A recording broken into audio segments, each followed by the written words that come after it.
Hi guys, so what I want to talk about in today's video is disability, cerebral palsy at Hogwarts.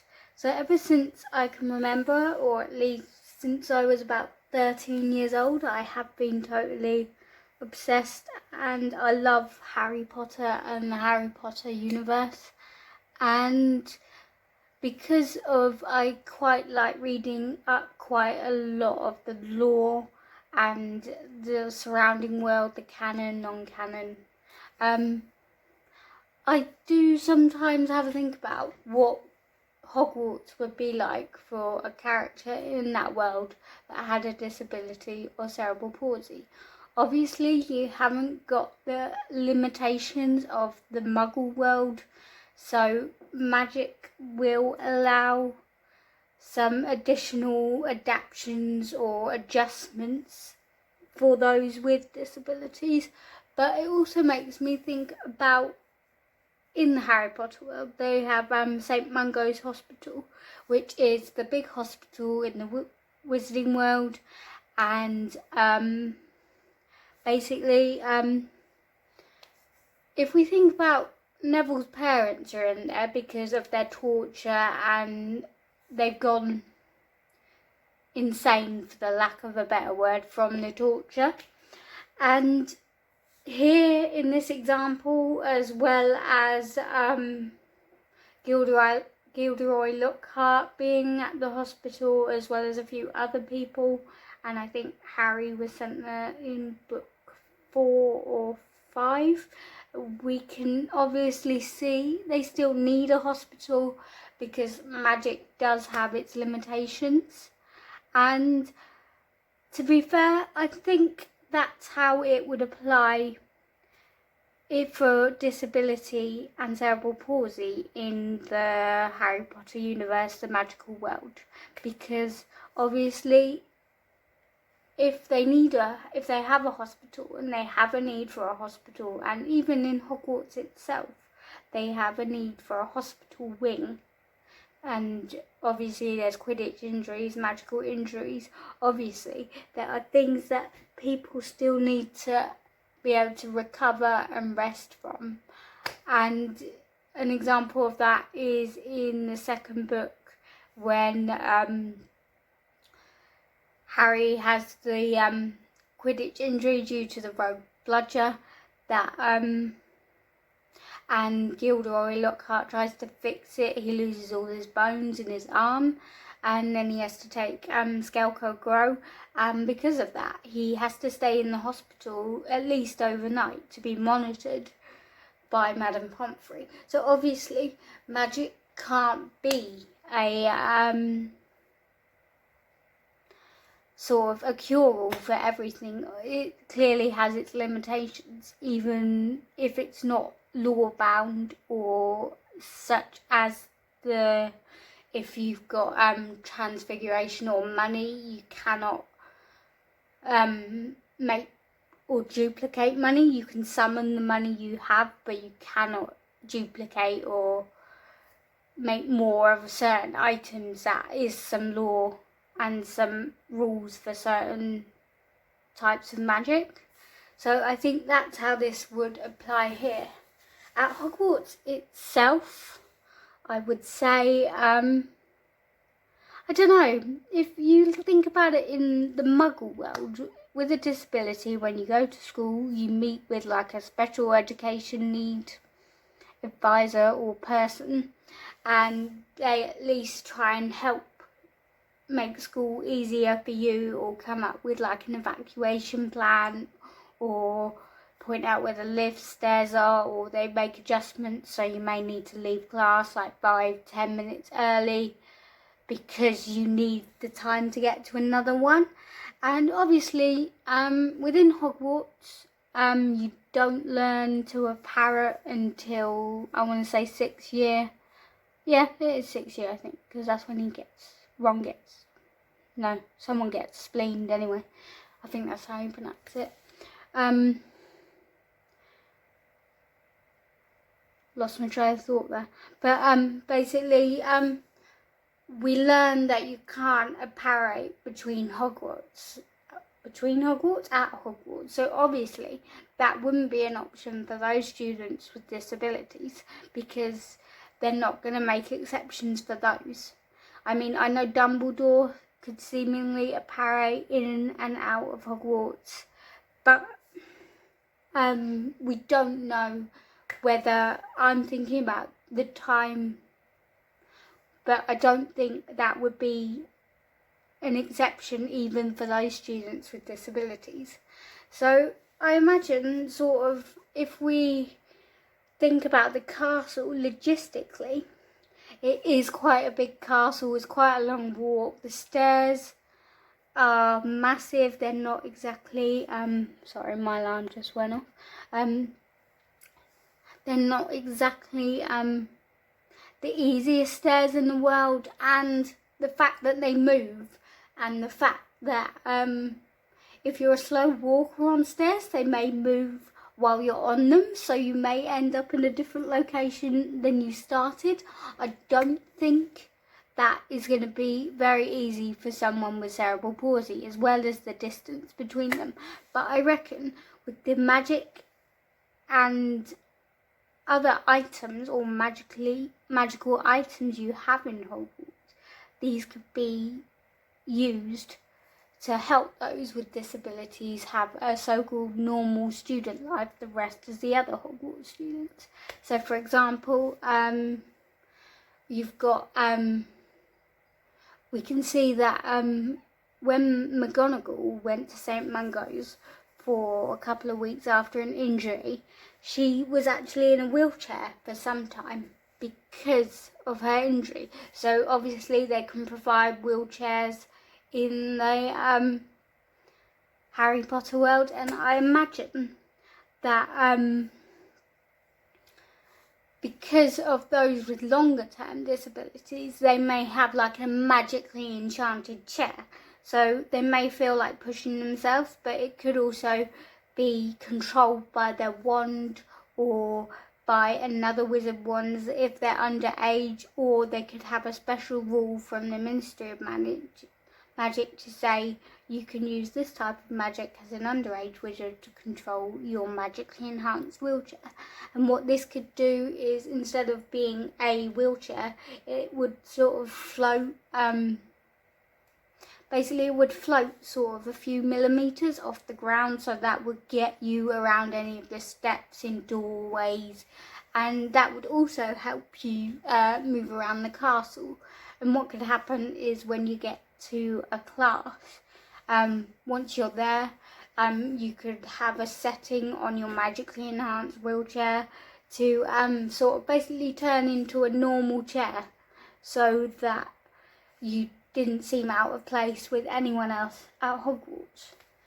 And I think for those people, or those people with disabilities that don't use wheelchairs, I think you could have something such as magically enhanced crutches. So what these would do, they would be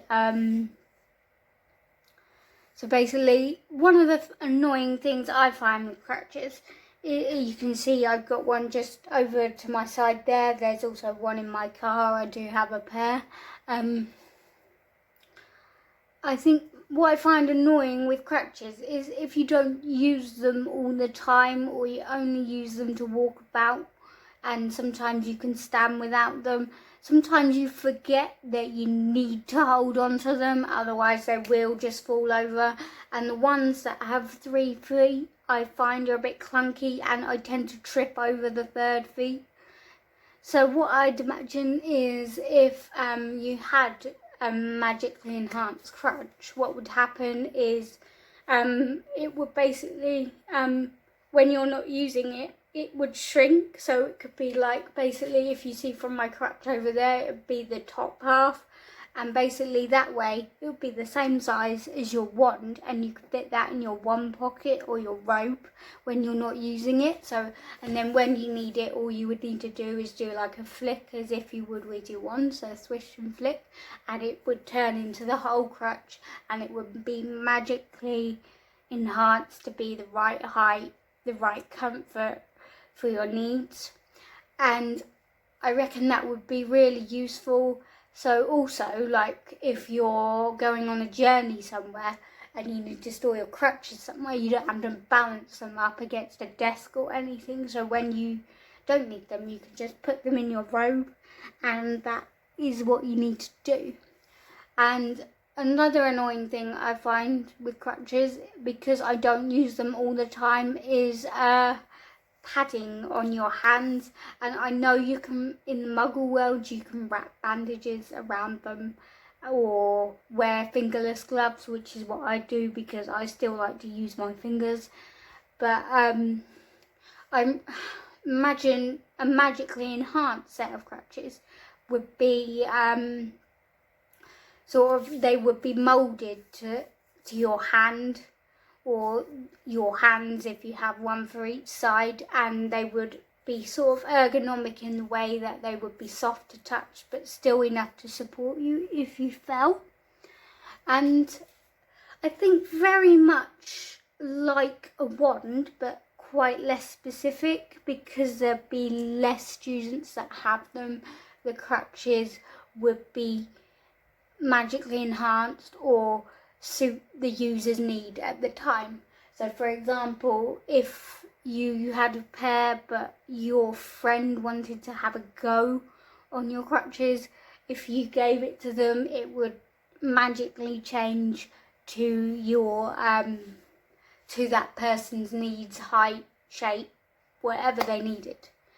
And I think that would really improve them in this world, because it is quite annoying trying to set up crutches, especially if someone else has been playing about with them, or you get fidgety like me and you press the little button so you can change the height, and then I often end up with crutches at different heights because I get that bored that I just move them about when people are talking to me. And I guess what I also wanted to talk about is for because they do have hospitals and things, I imagine, like Physio in the Hogwarts world would be somewhat different to that in the Muggle world. So instead of having to have someone else help you, or you do it by yourself, you'd either have a house elf to assist you, or you would have even just like a magical entity that would basically be almost like a hologram to show you the exercise, and then you'd have to repeat after it, and then stuff like that. Just things that I think would be magical or Harry Potter themed that would help those of us with disability in day-to-day life. And then of course we've got the non-physical disabilities, so we've got stuff like dyslexia or mental health issues. And I imagine with dyslexia, similar to the you can get this quill, I can't remember the specific name of it, should have looked it up before doing the video, but it's too late now because I'm halfway in. That will auto it will help you with spelling and writing, and I imagine you could get like a dyslexic friendly quill that would help you with your spelling and highlight where you've got letters mixed up. And also for those who find like writing difficult, say if they have a disability with their hand, they could have a similar to Rita Skeeter's quill, the self-scribing quill. They could use those so they could scribe either out loud or maybe, and then the quill would write their work for them. So this would be a reasonable adaptation to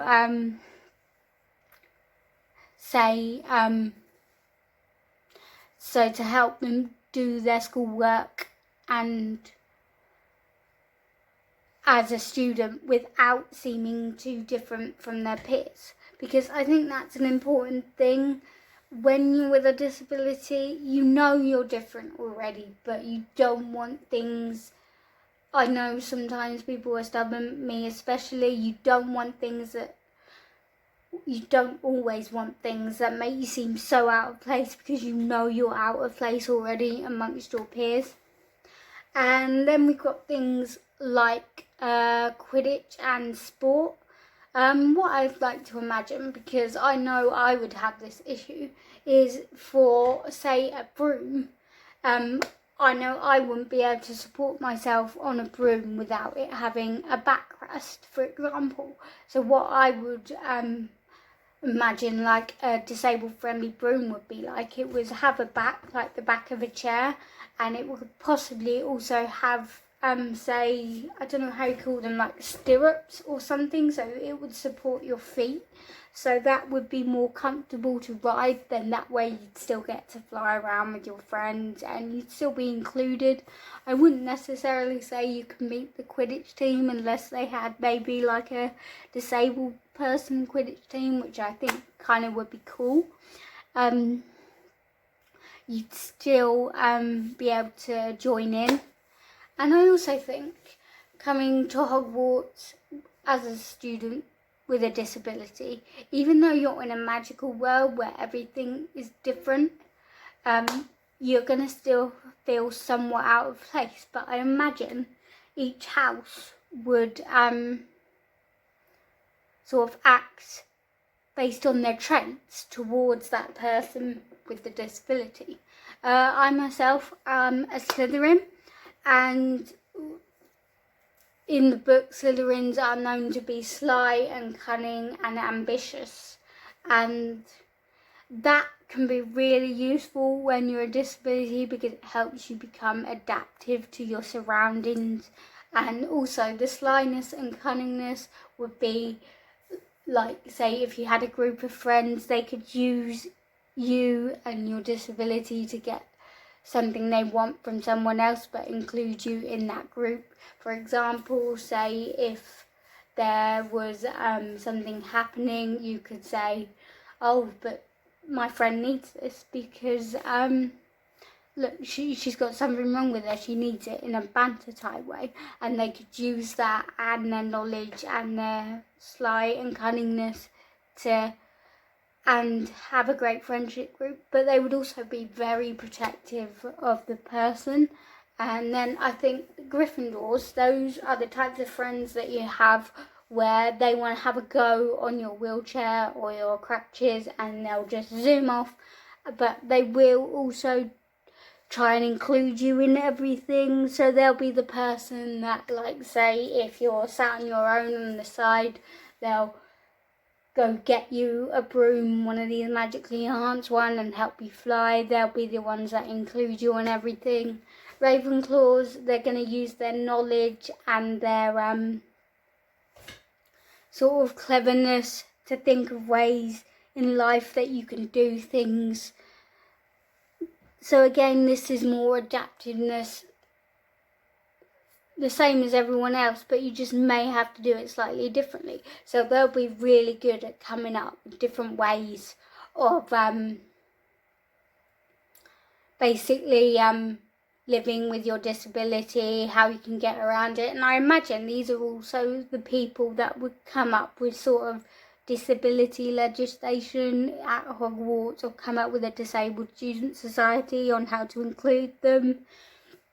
And then we've got the Hufflepuffs, and I think the Hufflepuffs would be, they'd be pretty much down to earth, so they'd be the type of people that try and make you accept who you are. They know who you are and they accept you as a person, and they'll make you want to come to terms with your disability and make it feel like it's something good about you. And obviously they'll, if you're because they near the kitchens but it still might be so far away, they'll be the sort of people who'll go, well, I'm going to the kitchen, what do you want from there? And they'll just bring you back loads of food each time. So I think the Harry Potter universe has a lot of things, or a lot of things that could be there or involved if you have a disability. And I like to think about this because it's giving myself some representation in a world where it may not explicitly be said. And I think it's nice because it's nice to see yourself in books and fantasy worlds and TV shows, but without being a sort of a story point or someone to feel sorry for, or something for the main character to go, oh, I've made a friends with a disabled person. I imagine they fit quite well into the Hogwarts universe as a normal student and the normal student body and stuff like that. So what do you think, guys? What sort of things do you think Hogwarts and the Harry Potter universe would have to help you with disabilities? Or do you know anyone, is there anything you've thought about that with your specific disability or a friend's disability that exists in the Harry Potter world that would be really good in the Muggle world? Let me know what you think in the comments. Yeah. And I'm sorry if the lighting's different in this video. I'm filming this one at 5 o'clock in the morning because I couldn't sleep, but I normally wait until the sun's up, but I couldn't be bothered today. So I'll see you in my next video. Thanks for watching.